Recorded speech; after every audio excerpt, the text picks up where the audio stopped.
அவர் மறைவு வந்து நம்ம திரையுலகத்தில் ஒரு பேரிழப்பாக இருக்குது. அவரை நான் வந்து ரீசெண்டாக இப்போ கூட பார்த்தேன், ஒரு 10 நாளைக்கு முன்னாடி பார்த்தேன். நல்லா தான் இருந்தார், எங்களோட பேசின ஒரு ஃபங்க்ஷனுக்கு வந்தார். அப்போ வந்து நல்லா தான் இருந்தார், எங்களோட பேசின தம்பி நல்லா இருக்கா தம்பி அப்படின்னு கேட்டார். நானும் பேசினேன். அதான் அவர் திடீர்னு அந்த நியூஸை பார்த்தே எனக்கு இதாகிடுச்சு, பதற்றமாயிடுச்சு. எத்தனை நாளாக அவர் வந்து பார்த்துருக்கேன்? எனக்கு வந்து 3 வருஷம் தெரியுங்க, அவங்க வீடு தெரியும், அவரையும் பார்த்துருக்கேன். அந்த நான் அடிக்கடி மேரேஜெல்லாம் பார்த்துருக்கேன், அவரையும் பர்சனலாக மீட் பண்ணியிருக்கேன். அது வேறு விஷயம். கிங்காங் மேரேஜுக்கு வந்தார், அப்போ கூட எங்கிட்ட பேசினார். தம்பி நல்லா இருக்கியாப்பா, என்ன ரொம்ப நாளாக பார்க்க முடியல. அவரும் பேசினார், தெரியும், ஒரு வீட்டில் பார்த்துருக்கேன். அவர் சும்மா சாதாரண இல்லை, எப்போ அவர் வீட்டுக்கு வரலாம். நம்ம மற்ற நடிக்கிறது வர முடியாது, அவருக்கு வீட்டுக்கு வரலாம், அது ஈஸியாக பார்க்கலாம். ஈஸியாக இருக்கும், ஜென்ரலாக அவர் காட்டி பேசுவார். மற்ற அதான் நல்ல மனிதர். செய்தி ஃபஸ்ட்டு கேட்டப்போ எப்படி ரியாக்ஷன்? நான் நம்பலை, அவரெல்லாம் செத்துருக்க மாட்டார், சரி மீடியாக்காரங்க போய் சொல்கிறாங்க அப்படின்னு. அதுக்கப்புறம் தான் நான் ஃபுல்லாக அனைத்து சேனலையும் போட்டுருந்தேன். நான் வந்து நம்பினேன். நேற்று 10 மணிக்கு தான் இருக்கேன், அவர் கன்ஃபார்மாக இறந்துட்டாலும் தெரிஞ்சுக்கலாம். இப்போ அவர் வீட்டில் வந்து ஃபங்க்ஷன் வேறு வச்சுருந்தாரு, காது குத்து. ஆமாம் ஆமாம். அந்த டைமில் இறந்துட்டார். ஆமாம். இதுக்கு நீங்கள் என்ன சொன்னாங்க? ரொம்ப கஷ்டமாக தான் இருக்குது. அவருக்கு மஞ்சக்காமல்னு சொன்னாங்க. அவருக்கு சில பேர் வந்து தண்ணி சாப்பிட்டா அந்த அதெல்லாம் தப்பு, அதெல்லாம் வந்து வதந்தியை கலப்புறாங்க. அதனால அவர் வந்து தண்ணி மஞ்சக்காமல் தான், அதாவது உடல்நல பிரச்சனை. ஷூட்டிங் அப்போ மயங்கி விழுந்துட்டாரு, அதனால தான் இறந்து போயிட்டார். மற்றபடி தப்பான விஷயம் இல்லை. அவங்க ஃபேமிலிக்கும் அவங்க குடும்பத்தாருக்கும் திரையுலகிற்கும் ஆழ்ந்த இரங்கலை தெரிவித்துக் கொள்கிறேன். ரோபோ சங்கர் வந்து ரோபோ பண்ண காலத்தில் இருந்து எனக்கு பழக்கம். அப்போ நாங்கள் அபிநயாவில் டான்ஸ் பண்ணுவார் அவர். நான் வந்து 50 வருஷமாக அந்த கலைத்துறையில் இருக்கேன், மேடை நடன கலைஞராக இருக்கேன். அவன் ரோபோ சங்கர் மாப்பிள்ளை வந்து ரோபோ பண்ணி மறுபடியும் மிமிக்ரி ஆர்டிஸ்டாக வந்து சின்னத்திரைக்கு வந்து சின்னத்திரையிலேருந்து வெள்ளித்திரைக்கு போனாலும் பழைய ஆளுங்களை மேடை நடன கலைஞர் யாரையும் அவர் மறக்கலை. எல்லாருக்கும் நிறைய சான்ஸுங்களை வாங்கி கொடுத்தார். அவர் கூட பழகின அத்தனை நண்பர்களுக்கும் வாங்க விஜய் டிவிக்கு வாங்க, இந்த மாதிரி பண்ணுங்கள், இன்னும் மென்மேலும் வளரலாம் அப்படின்ட்டு நிறைய பேரை இது பண்ணியிருக்காரு. அது ஒன்றும் இல்லாமல் 2வது இப்போ அவங்க மனைவி பிரியங்கா வந்து பிஜேபி கோல்டன் பீச்சில் நான் ப்ரோக்ராம் பண்ணிகிட்டு இருந்தேன். அப்போத்துலேருந்து எனக்கு பழக்கம். அந்த மேடை நடந்ததில் 35 வருஷமாக இந்த குடும்பத்தில் எனக்கு ஒரு அண்ணன் தங்கச்சின்ற மாதிரி ஒரு மாப்பிள்ளை ஒரு இதுவாக வளர்ந்தோம். எவ்வளோ உயரத்தில் போனாலும் சங்கரை பொறுத்த வரைக்கும் அடிமட்டத்தில் யாரையும் மறந்தது கிடையாது. 2வது என்னென்னா, அந்த மேடை நடன கலைஞர்லேயே கலைமாமணியும் பட்டம் வாங்கின பெருமை சங்கருக்கு தான். நாங்களாம் மேடை நடன கலைஞராக இருந்து வாழ்வாதாரத்தின் பண்ணோம். அவன் தன்னுடைய முயற்சியால் வளர்ந்து இன்றைக்கி சின்ன திரை பெரிய திரைன்னு போனாலும் அடிமட்டத்தில் நம்ம எப்படி இருந்தோம் அதை மறக்காமல் மேடை நடன கலைஞர் அத்தனை பேருக்குமே நல்ல ஒரு உதவி பண்ணியிருக்கக்கூடிய நல்ல இதையும். 2வது என்னென்னா, இப்போ இந்த வயசில் போவான்னு எதிர்பார்க்கலை. ஏன்னா பெரிய இழப்பு. எங்கள் மேடை நடன கலைஞர் சார்பாக தமிழ்நாட்டில் இருக்கக்கூடிய ஒட்டுமொத்த மேடை நடன கலைஞர்கள் சார்பாக அவர் ஆத்மா சாந்தி அடைய வேண்டிக்கிறேன். ரொம்ப நல்ல மனிதர், நல்ல நடிகர். எங்கள் கூட அவர் ஸ்டேஜ் ப்ரோக்ராம்லேயே நான் பழகியிருக்கேன். அவருக்கு படமும் பண்ணியிருக்கேன். நல்ல படம் பண்ணும்போது எங்கள் டைலாக்கெல்லாம் பிரித்து கொடுப்பாரு. எனக்கு கிளியரெல்லாம் பண்ண அதெல்லாம் இது பிரிச்சுக்க அப்படின்னு. ஆனால் என்னென்னா, அவர் பார்த்தாலும் பெரிய உருவம் தான் பெருசுனா, ஆனால் சின்ன வயசில் இப்படி இந்த இழப்பு யாருக்கும் வரக்கூடாது. என்னென்னா, நம்ம நடிகருக்கெல்லாம் வாழ்க்கையில் பாதி ட்ராவல்லாம், வெளியூரே ட்ராவலிங்கில் இருப்பான். சாப்பாடு, ஃபுட்டு, தூக்கமின்மை அதெல்லாம் பெரிய மைனஸ் நமக்கு. அதை கொஞ்சம் உடம்பை கேர் பண்ணியிருக்கணும் அண்ணன்.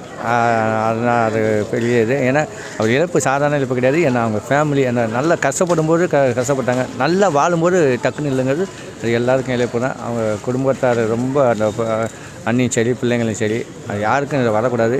ஏன்னா கஷ்டப்படுற போதெல்லாம் விழுந்துட்டாங்க. நல்ல லைஃப், நல்லா சென்னையில் இடம் வாங்கி வீடு கட்டி நல்ல காரு பங்களா நல்லா வசதியோடும் போது அதை அனுபவிக்க முடியல. அதுதான் பெரிய இழப்பு. அது யாருக்கும் வரக்கூடாது, எதிரிக்கு கூட வரக்கூடாது இந்த இழப்புலாம். ஆனால் நல்ல மனிதர்களுக்கு வருது. நம்ம அதுக்கு நம்ம உடம்பை கேர் பண்ணிடுறோம். நம்ம உடம்பை நல்லா டாக்டரை செக்கப் பண்ணி டாக்டரோட ஆலோசனைப்படி நம்ம உடம்பை மெயின்டைன் பண்ணணும். அதுதான் மெயின். இது எல்லாத்துக்கும் ஒரு பாடமாக இருக்கணும். எல்லாருமே நடிகருக்கு மட்டும் இல்லாமல் மக்களும் எவ்வளோ பேர் சின்ன வயசில் டக்குன்னு போயிடுறாங்க. உடம்பை கேர் பண்ணாமல் உடம்பை பார்த்துக்கணும். அதுதான் அவர் மனசு அவர் சாந்தி அடைய இறைவனை வேண்டிக்கிறேன்.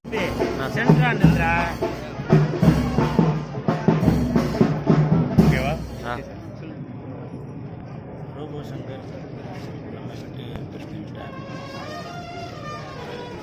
அருமையான மனைவி ரசிகர்களுக்குமே நானும் ரோபோ சங்கர் முதல்ல சந்தித்தது தீபாவளி முரளியோட தீபாவளி படம். இந்த படத்தில் தான் சந்தித்தோம். அதெல்லாம் முரளியோட 2வது நடிச்சிருக்கோம். அப்போ வந்து மெமுரி கலைஞர் இப்போ லஞ்ச் டைமில் அவர் பண்ணி காட்டுவார். கேப்டனோட வாய்ஸ் அப்படியே பக்காவாக இருக்குது. கண்ணை மூடிட்டு கேப்டன் வாய்ஸ் கேட்டாக்க கேப்டனே எதிர்த்து வந்து நிற்கிற மாதிரி இருக்கும். ஒரு தடவை சாப்பிடும் போதெல்லாம் என்னை அறியாமலே சாப்பிட்டது எச்சியோட கை தட்டினேன். அப்படி கேப்டனே வந்து நிற்கிறதா இருக்கும். அந்த இடத்துல ரோபோவோட மகள் இந்திரஜா ஒரு 3-4 வயசு தான் இருக்கு. பேச்சே சரியாக வராது. அவங்க கூட மெமுரி அப்படி புரட்சி தலைவர் மாதிரி இப்படிலாம் கூட பண்ணுவாங்க. அப்படிப்பட்ட ஒரு கலைஞர் அவர் நம்ம விட்டு பிரிந்து விட்டார். சமீபத்தில் ஒரு வாரத்துக்கு முன்னாடி ஒரு நிகழ்ச்சியில் நானும் ரோபோ சங்கரும் சந்திக்கிறப்ப சொன்னார், இவ்வளோ லட்சம் சரவணா ரசிகர்களோட தெரிஞ்சு கூட உங்களோட மீனெல்லாம் பார்த்தேன் அப்படின்னு சொல்லிட்டு, தண்ணியில் இருக்கும் மீன் நாங்களாம் லெஜண்டோட ஃபேனு அப்படின்னு சொல்லி என்னோட குரலில் பேசி காமிச்சு கட்டி பிடிச்சி முத்தம் கொடுத்தாரு. அப்படி ஒரு கலைஞரை பார்த்த உடனே அவரோட வாய்ஸ் எடுக்கக்கூடிய திறமை உள்ள மனிதர். அவரை 46 வயதிலே அந்த ஆண்டவனை எடுத்து விட்டார். அல்லவா,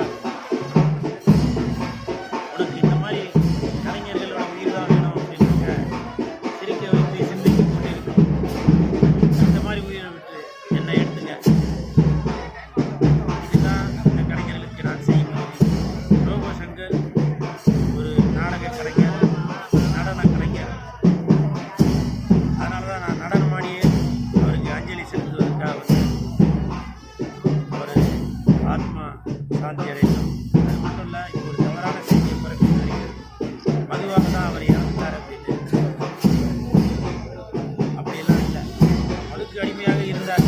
அது ஒரு 3 வருடத்துக்கு முன்னால் மஞ்சக்கம்மாலாம் வந்துச்சு. அதுலேருந்து எல்லாம் கிளியர் ஆகிட்டாரு.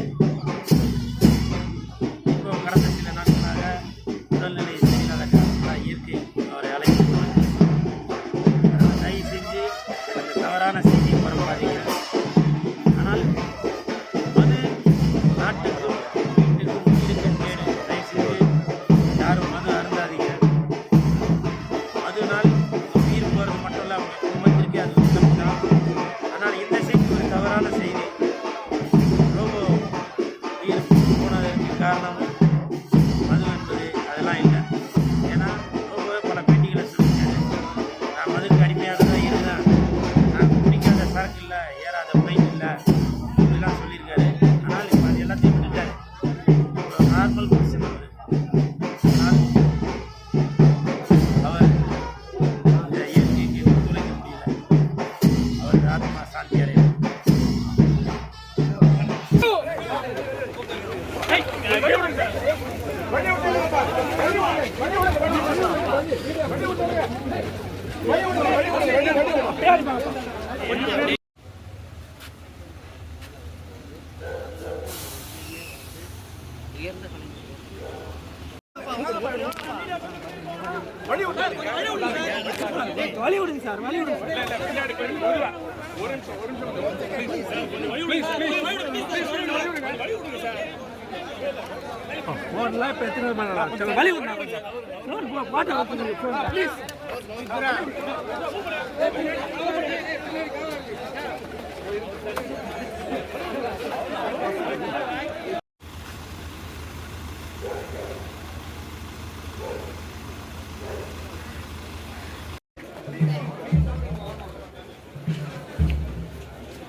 அடுத்த நாள் தான் பேசிட்டேன். அது வந்து என்ன தெரியுது, மனிதனோட வாழ்க்கை அவ்வளோதான். நம்ம என்ன தான் கோடி கோடியாக பேர் புகழ் பணம் வச்சுருந்தாலும் அவர் எழுதுறது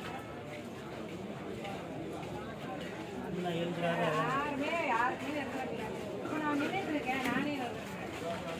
முந்தா நாள் தாங்க பேசிட்டு இருந்தோம் 2 பேரும். முந்தா நாள் தான் பேசிட்டு இருந்தோம்.